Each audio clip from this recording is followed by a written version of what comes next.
Bismillahirrahmanirrahim. Assalamualaikum warahmatullahi wabarakatuh. Alhamdulillah.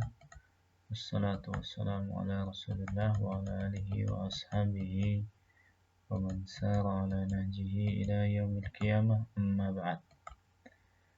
Santri dan santriwati yang semoga dirahmati Allah Subhanahu wa taala, kita melanjutkan pelajaran kita di fikih tentang bab mufsidatis sholati wa makruhatiha, bab hal-hal yang merusak sholat dan hal yang dimakruhkan dalam sholat. Kata beliau rahimahullah ta'ala, tubtilus sholatu, sholat itu dianggap batal bitarki ruknin aw syartin wa huwa yaqdiru alaihi amdan aw sahwan aw jahlan idza lam ya'ti bihi, wa bitarki wajibin amdan, meninggalkan rukun syarat sah sholat dalam keadaan dia mampu secara sengaja atau lupa atau tidak tahu. Kalau dia tidak mendatangkannya, tidak melakukannya, maka sholatnya batal. Dan meninggalkan hal yang diwajibkan dalam sholat secara sengaja. Ya, kalau tidak sengaja bisa ditutupi dengan sujud sahwi. Yang kedua, bil kalami amdan, berbicara dengan sengaja yang bukan termasuk dari bacaan sholat.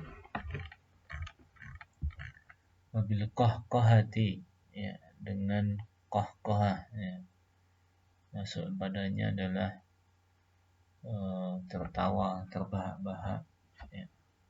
Ini satu hal yang bisa membatalkan sholat. Wabil harakatil katsirati 'urfan al-mutawaliyah li ghairi darurah, gerakan yang terlalu banyak menurut kebiasaan, di mana gerakan itu dia lakukan terus bersambung tanpa ada satu kebutuhan. Li'annahu fil awal taraka ma la yatatimul ibadatu illa bihi. Ya, karena dia pertama dia meninggalkan sesuatu yang tidaklah ibadah itu sempurna kecuali dengannya.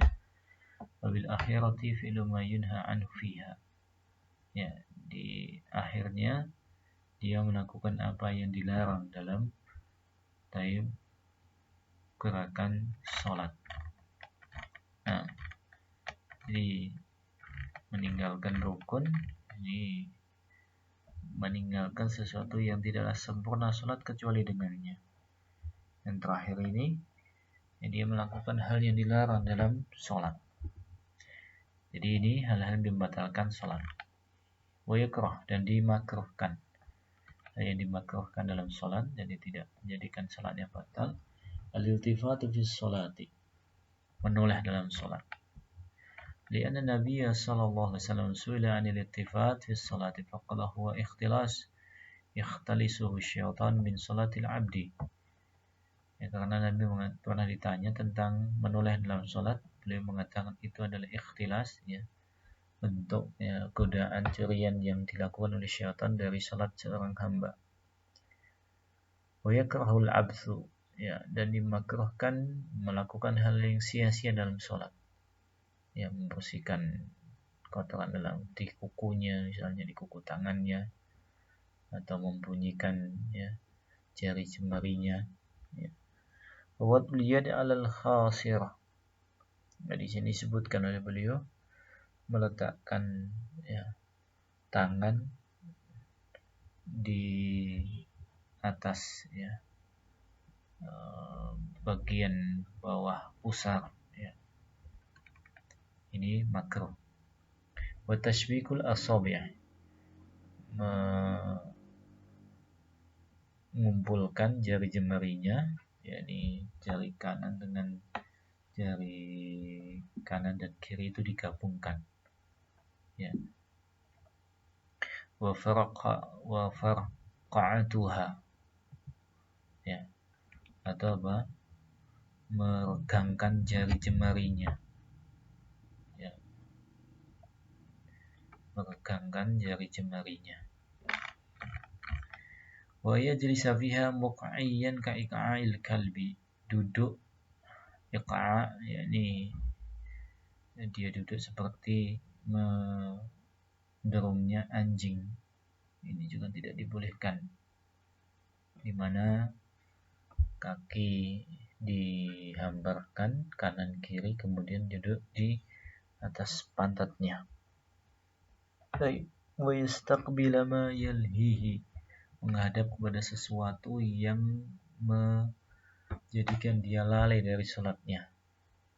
Wa yadkhula fiha wa qalbu mushtaghil, ya, melakukan salat dalam keadaan hatinya belum tenang, sibuk dengan pikiran-pikiran yang lain dari dunia dan yang lainnya. Kemudian bimudafa'atil akhbathain, bisa jadi di sini hatinya tidak tenang, sibuk dengan apa? Menahan dua hal yang keluar dari dua jalan. Ya, menahan kentut, menahan kencing, dan menahan kotoran. Ini hal yang dimakruhkan. Au bihadrati ta'ami yastahi, atau apa? Karena sudah ada makanan yang dihidangkan dan dia ingin untuk memakannya. Di qaulihi sallallahu alaihi wasallam, la salata bihadrati ta'am wa la huwa yudafi'uhu al-akhbathan. Tidak ada salat dengan dihidangkan makanan dan dalam keadaan seorang itu menahan dua lubangnya, dua kotoran dari dua lubangnya. Wa nahan Nabi sallallahu alaihi wasallam ayyaftarisha ar-rajul dira'aihi fi sujud. Juga Nabi melarang untuk seorang menghamparkan kedua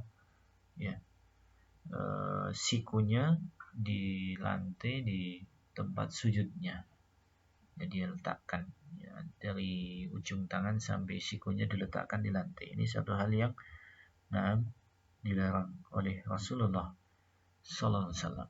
Kemudian tadi disebutkan ada ika. Ika itu ada dua tafsir. Yang pertama ilsaqul al-yataini bil ard wa nasab as-saqaini wa wad'ul yadaini 'alal ardi. Menempelkan kedua betisnya ke lantai dan menancapkan dia menempelkan kedua